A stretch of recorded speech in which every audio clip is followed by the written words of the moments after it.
Здравствуйте, дорогие слушатели. Приветствую вас на своем подкасте «Просто о сложном». И этот подкаст я снова хочу посвятить звуку. Звук, музыка. Вы же знаете, я очень этим увлечен. И я предпочитаю слушать только хорошего качества звук, хорошего качества музыку. Дома, как я вам говорил, у меня очень большая аппаратура для проигрывания винила, для того, чтобы даже смотреть фильмы через хороший усилитель Хегель, а также, чтобы даже играть на моем PlayStation 5 вместе с супругой. Она подключена так, чтобы выводилась звук на хорошие колонки Керш. Но что же делать, когда вы садитесь за компьютер и у многих все это заканчивается какими-то маленькими, JBL-ами, колоночками дешевыми или Creative, такими пластиковыми маленькими колоночками, и, может быть, им это и достаточно. Что со мной? Я долгое время использовал достаточно простые колонки тоже для компьютера, но потом мне этого стало мало, и я задумался о том сначала, что может я заменю свои колонки Benson Olufsen A1, на которые я сделаю позже обзор, которые работают по Bluetooth только, у меня их пара. И буду брать с собой другие колонки какие-то в рейс, которые еще более качественные для подключения моего переносного плеера Aston Kern.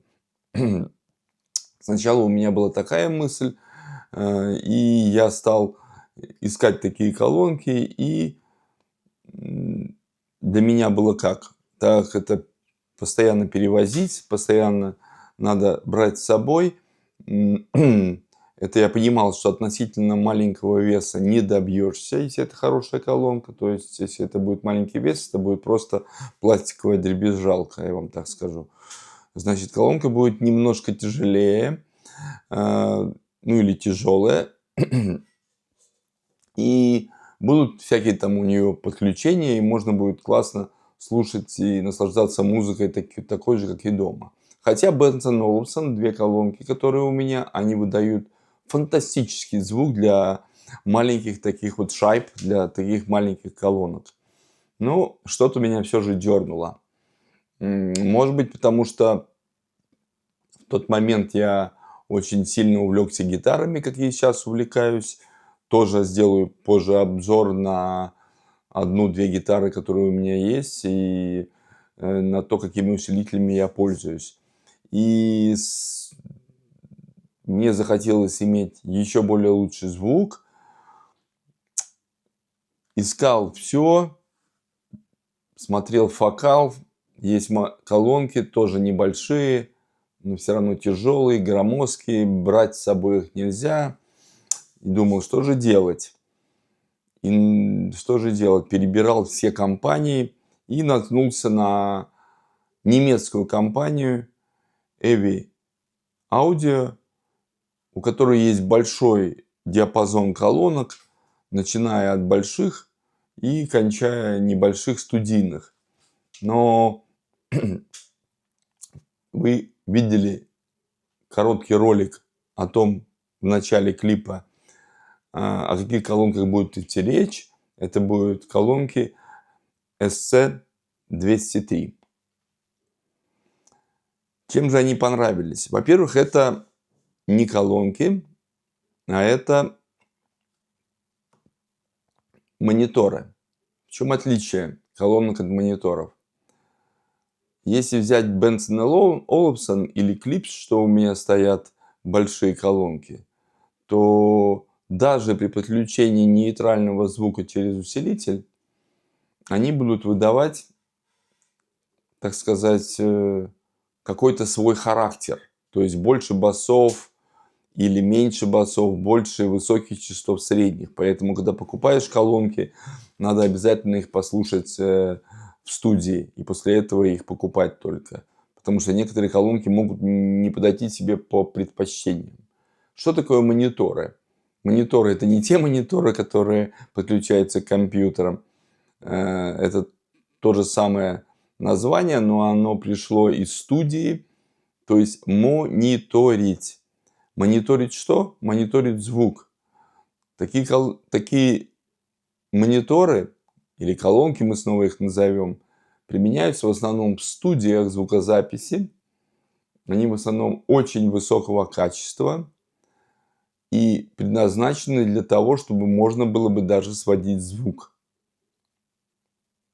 То есть у тебя нет предпочтений высоких, низких или каких частот. Если эти колонки, ты мониторы подключаешь к прямому, к источнику звука, они будут выдавать ровно тот звук, который у тебя есть. Вот в этом будет интерес. Я не испугался. Решил заказать эти колонки, покупал их в Греции более года назад, поэтому могу совершенно точно поделиться своими впечатлениями об этих колонках. Немножко позже потом мы пройдем в кабинет, и я вам с их официального сайта, ну так, немножко прочту спецификацию этих колонок. Но сразу же так скажу, эти колонки очень интересны чем? Тем, что, конечно же, они тяжелые. Вот для такой малютки эта колонка достаточно тяжелая. У нее есть подключение через тюльпаны, как их называют. Вот они, да. Также у них есть подключение через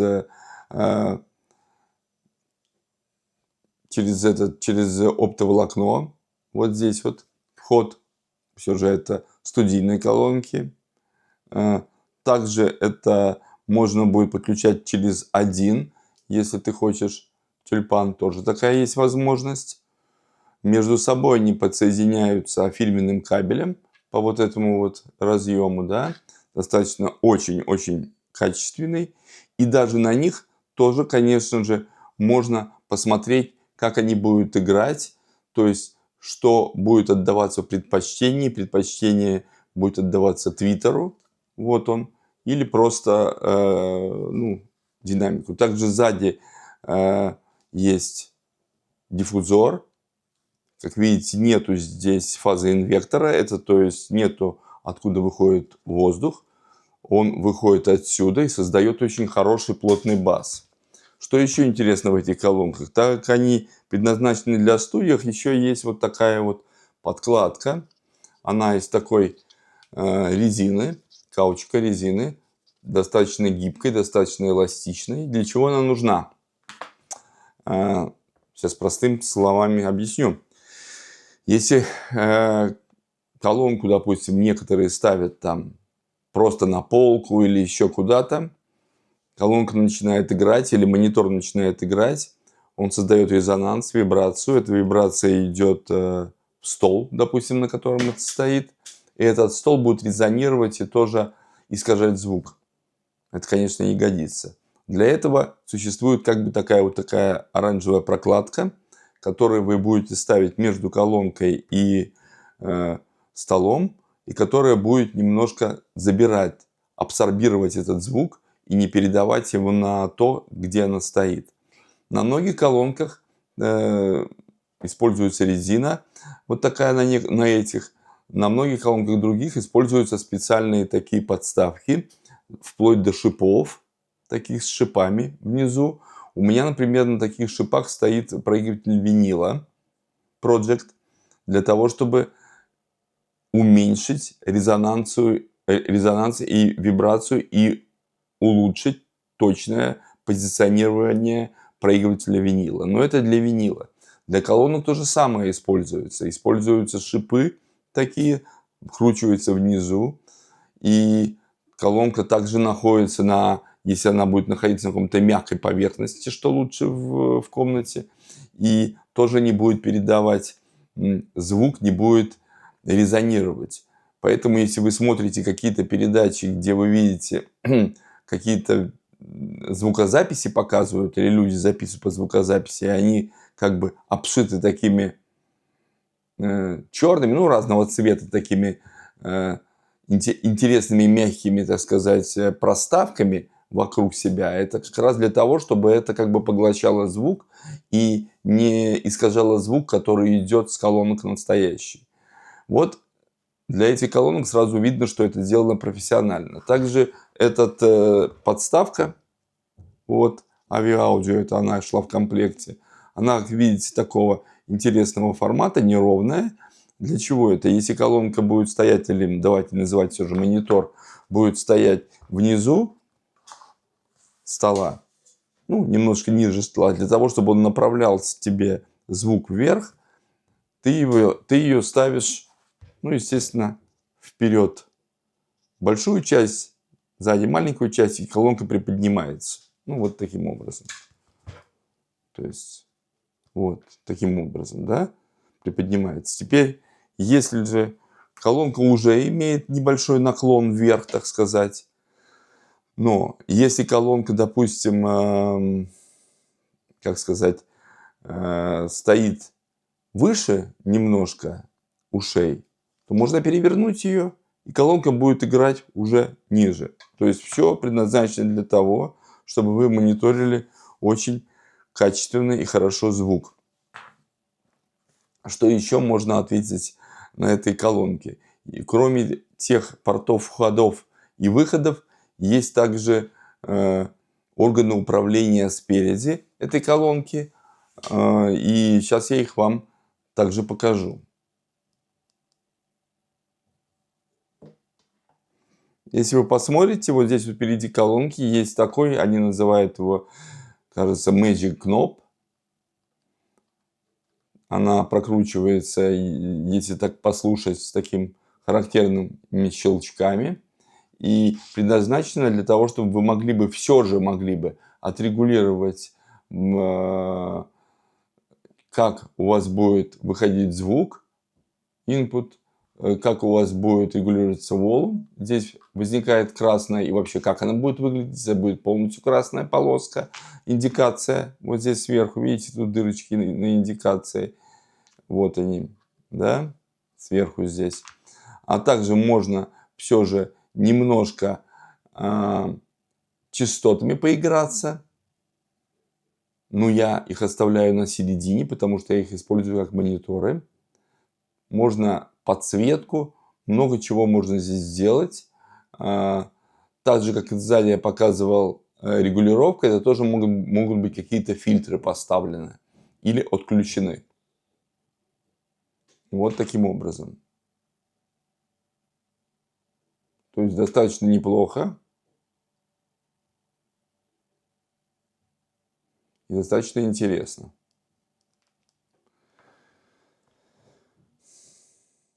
Вот я перешел в свой кабинет, снова подключил колонки к моему компьютеру и к ноутбуку. И могу немножко сейчас рассказать о спецификациях. Почему? Чтобы, я не забиваю голову всеми этими цифрами, не хочу вам. Так, коротко. Частота, frequency этих колонок 62 килогерца до 21 килогерца. Size вуфера, который вот сзади, размер вуфера, вот, который я вам показывал сзади, 3 инча. И максимальная производительность SPL 94 дБ. Для такой маленькой колонки это очень-очень даже неплохо. Эту колонку они позиционируют как колонку для творчества тоже, не только для прослушивания музыки, а также позиционируют для того, чтобы можно было бы даже записывать музыку и подключать, и потом прослушивать. То есть достаточно очень хорошая. Крутилку, как я вам показывал, они называют Smart Knob. Всю информацию вы можете по этим колонкам найти на официальном сайте компании aviaudio.com. Я не буду рекламировать, потому что это колонки куплены чисто мной. И каждый, кто хочет, может пройти на этот сайт и посмотреть, каким образом она играет. Теперь давайте о личных предпочтениях. То есть все, что касается их спецификации, более точно, как я и говорил, что в подкасте я их давать не буду засорять. Это личные предпочтения. Действительно, колонки оправдывают колонки как студийные, я вам заявляю совершенно однозначно. Сборка у них не просто качественная, а вообще на таком хорошем немецком уровне, высоком. Колонки собираются в Германии, тут никаких Made in Germany. Собираются они в Берлине, у них есть небольшая такая производственная линия. Доводится там вручную все. И если вы посмотрите, сколько они стоят на официальных сайтах или где, это очень маленькие деньги за такое качество и за такую колонку. Сделаны они не из какого пластика, сделаны из дерева и обшиты винилом, обклеены винилом, что очень хорошо для перевозки. Чем еще отличается эта колонка и вообще вот эта фирма тоже? Она использует твиттеры, или как в простонародье раньше называли пищалки, это маленький динамик сверху, ленточный. Это немножко другой тип твиттера, и он более восприимчив к звуку и более четко выдает всю информацию о мелодии, которую вы слушаете. То есть достаточно дорогое удовольствие устанавливать в такие небольшие колонки. И в принципе я не видел, чтобы такие маленькие колонках устанавливались такие ленточные твиттеры. Такой относительно небольшого диаметра тоже, но и в то же самое время выдавает очень интересный звук. Теперь, что относительно того, как я их тоже воспринимаю, как я их использую. Как я вам говорил, я их покупал для того, чтобы перевозить с собой. И один контракт, когда я купил их как раз в Греции, я, естественно, их использовал для того, чтобы воспроизводить звук. Но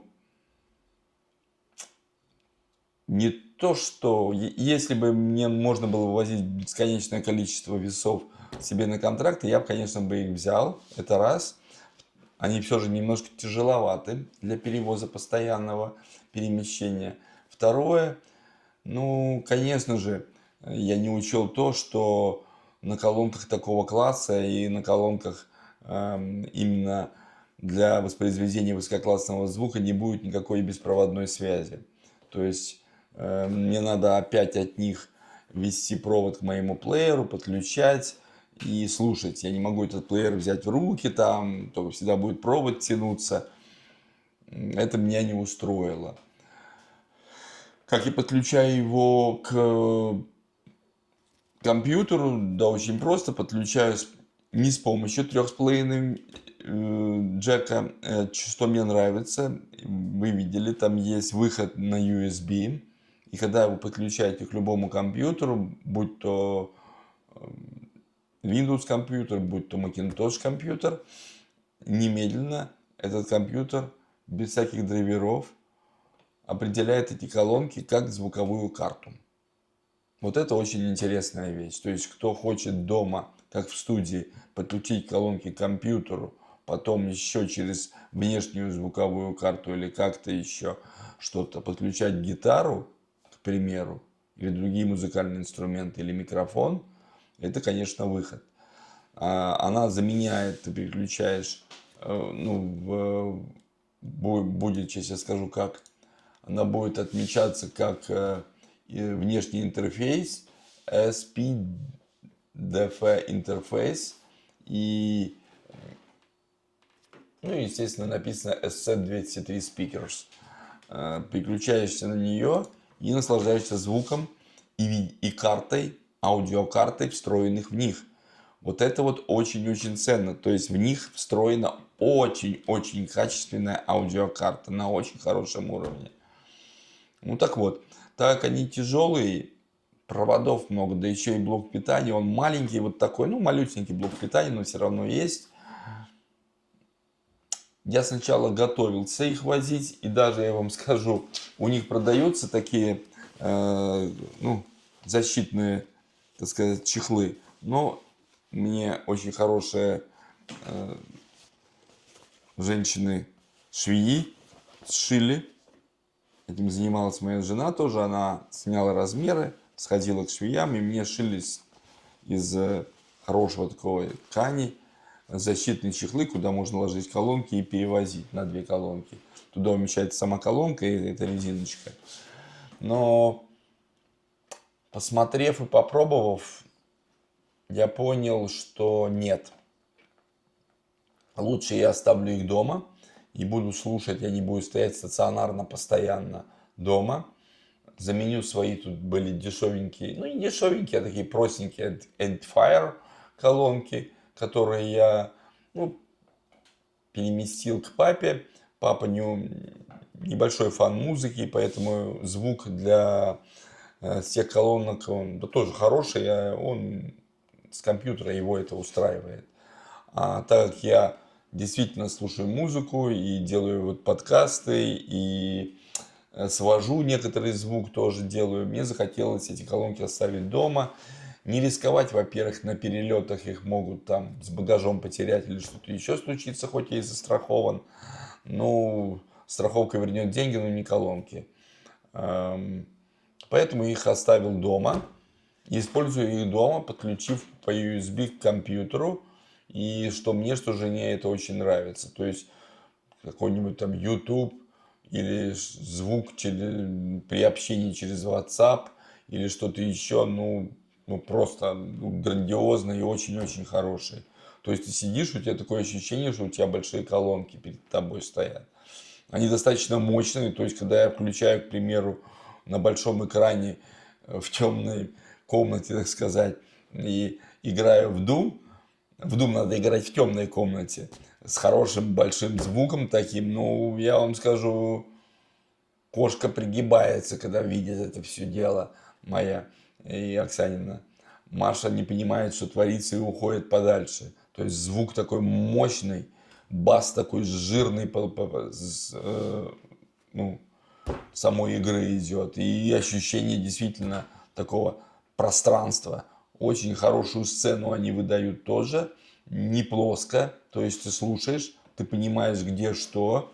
То есть даже на большой громкости можно играть какие-то шутеры и знать, где кто находится и где в кого надо выстрелить, будем так говорить. Поэтому, чехлы, ладно, остались, не беда, а колонки тоже остались дома. Еще раз скажу, что если кто-то ищет маленькие колонки и имеет некоторые средства заменить свои обычные колонки на вот эти, их можно заказать через интернет, через их официальный сайт тоже. Крайне рекомендую, кто ценит звук не только для прослушивания музыки именно как таковой, а также звук, который дает ваш компьютер, и вы будете, я гарантирую, будете в восторге. То есть я в них не нашел никакого минуса. Через оптоволокно, прошу прощения, я их не подключал, я скажу честно. Через через коаксиальный не подключал по тюльпанам 2 и в 3,5 джек. Но это тогда не пропадает, так сказать, их функциональность. То есть звуковой картой вы в это время не пользуетесь. Вы просто выдаете звук со своего источника звука на эти колонки. Это неинтересно, поэтому я их постоянно подключали к компьютеру через USB и слушаю, используя аудиокарту, встроенную в середину этих чудесных мониторов. Если будут какие-то вопросы, пишите мне в личку, и я с удовольствием отвечу по этим колонкам.